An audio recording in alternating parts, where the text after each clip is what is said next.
Sebagai ahli politik, saya setuju sejuta% dengan kenyataan saudara Khairul Amin.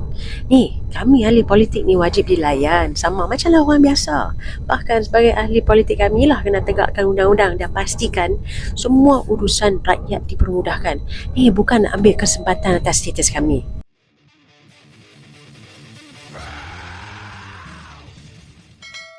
Sebagai ahli politik, saya bersetuju sejuta% dengan Khairul Amin kerana kami juga wajib dilayan seperti orang biasa.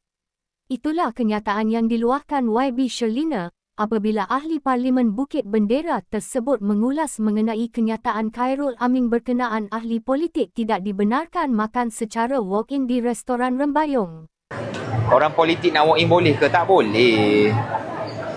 Kalau korang nampak ada politician masuk sekalipun, kalau orang kanan dia, orang bawahan dia, PA dia bookkan, yang tu saya tak boleh kawal.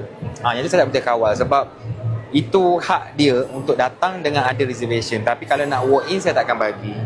Melalui video yang dimuat naik di akaun TikTok miliknya itu, YB Sherlina menegaskan sebagai ahli politik mereka perlulah mengikut undang-undang seperti yang ditetapkan Khairul Amin dan bukannya mengambil kesempatan di atas status mereka sebagai seorang wakil rakyat.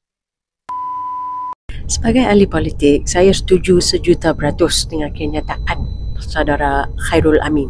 Ni, kami ahli politik ni wajib dilayan sama macam lah orang biasa. Bahkan sebagai ahli politik kami lah kena tegakkan undang-undang dan pastikan semua urusan rakyat dipermudahkan. Ni bukan nak ambil kesempatan atas status kami. Okay guys, jadi saya sebenarnya teringin nak pergi ke restoran Khairul Amin, tapi sampai ke hari ni tak dapat pergi sebab terlalu sibuk kerja untuk rakyat. Tapi apa pun, kalaulah saya nak pergi, saya akan buat reservation sama lah macam orang biasa lain. Orang tak ada apa istimewa kan. Jadi ayuh kita merakyatkan ahli politik, ya. Tiada siapa yang lebih di atas undang-undang dan tiada siapa di atas rakyat.